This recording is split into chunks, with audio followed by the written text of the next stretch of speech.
Good morning. It's about 11 a.m. on Holy Monday, on Monday morning, and this is the first of your devotions for Holy Week. Before we get started with that, though, I've got a couple of announcements I'd like to make.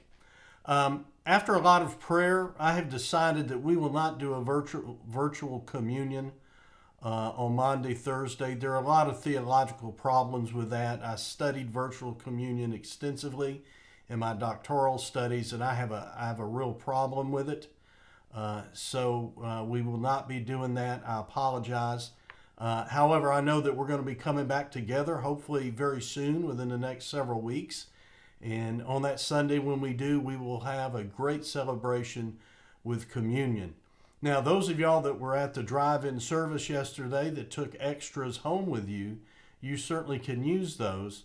And the instructions for that you probably saw already in the body of the email. So you can do that. You would do that at the end of the service. Those of y'all that weren't able to come, I apologize, but I just feel the best about this, doing it that way after a lot of prayer for that. All right. I have chosen for this week for our devotions to follow Mark's order of the Holy Week. The gospel writers all differ a little bit.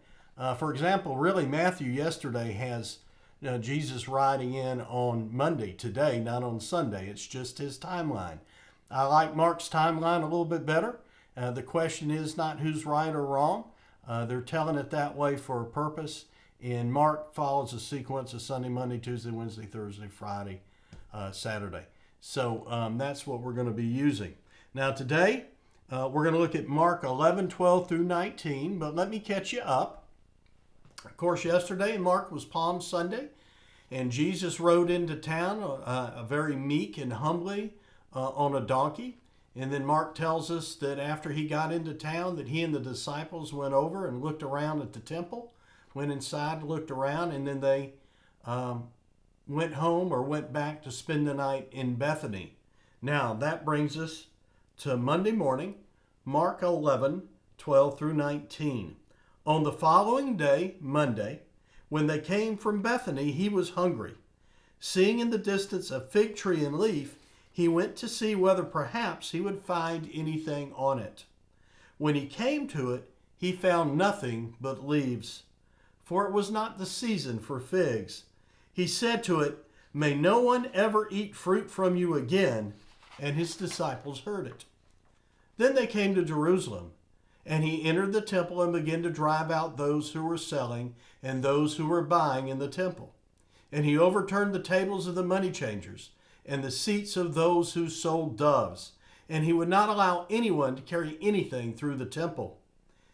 He was teaching and saying, "Is it not written, 'My house shall be called a house of prayer for all the nations'? But you have made it a den of robbers."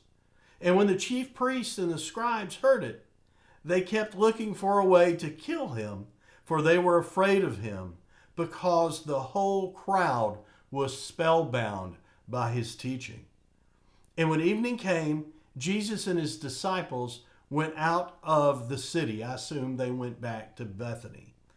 This is the word of God for the people of God. Thanks be to God.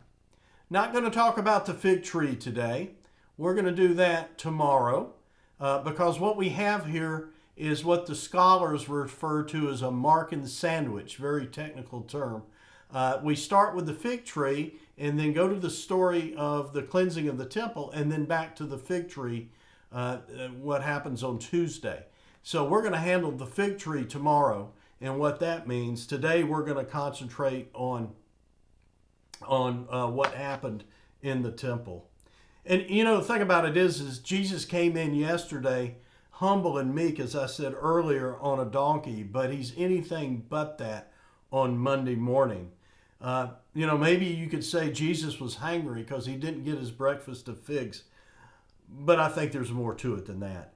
This is a prophetic act that Jesus is doing here, just as riding in town yesterday was. And he quotes Jeremiah, and I believe Zechariah. I could be wrong about that, but definitely Jeremiah in his teaching. But what I want us to be careful of is that this isn't just about God and money. This isn't just about being mercenary versus being religious. It goes much deeper than that. It is about Jesus' problem with a corrupt system or institution. And in this case, it's a corrupt system of a religion that the temple had become in Judaism. You see, because the merchants and the money changers were actually providing a great service. The pilgrims had to exchange their Roman currency for shekels. The Roman currency was considered unclean and in violation of the commandments because they thought there were graven images on there because they had pictures of the emperor and of the Roman gods. So they had to exchange for shekels in order to pay the temple tax. The other thing, it was very difficult for the pilgrims to bring sacrificial animals. Those coming from very far, the animals sometimes would get sick and die. They were open to being attacked by other wild animals. So it was good for them to be able to get there and be able to buy what they needed to be able to celebrate Passover properly. Now, the interesting thing about this is that this practice, the merchants and the money changers there in the temple were widely debated among the rabbis. Some thought it was okay and some didn't. I think it's obvious here that we think Jesus was not happy with this. But if you go to his own words towards the end of this, you can see it just wasn't mercenary activity he was worried about. He says, "Is it not written, my house should be called a house of prayer for all the nations, but you have made it a den of robbers." You see, the fact is the temple was meant for everybody. That's what Jesus means when it should be a house of prayer for all the nations. It should be a place of inclusion, not exclusion. But that's not what the religious authorities had done there. The religious authorities had robbed the temple of its intended purpose. I like what N.T. Wright, Bible scholar N.T. Wright, says about this, about how we're supposed to apply this to our everyday lives. He writes this: Jesus' protest was far deeper, and if we applied it today, it wouldn't just be the churches that ought to tremble, but the law courts and legislative assemblies, the royal palaces and banking centers, the places where power is so often wielded to the benefit of the already powerful and the downtrodden of the already powerless. The places where people with power or wealth turn in on themselves instead of outwards in generosity towards the world. That's where Jesus wants us to strive today, to turn over tables and to drive out traitors. In other words, Jesus was driving out injustice, and that's what we are called to do as well as his followers. Now, we will see that these actions produce consequences.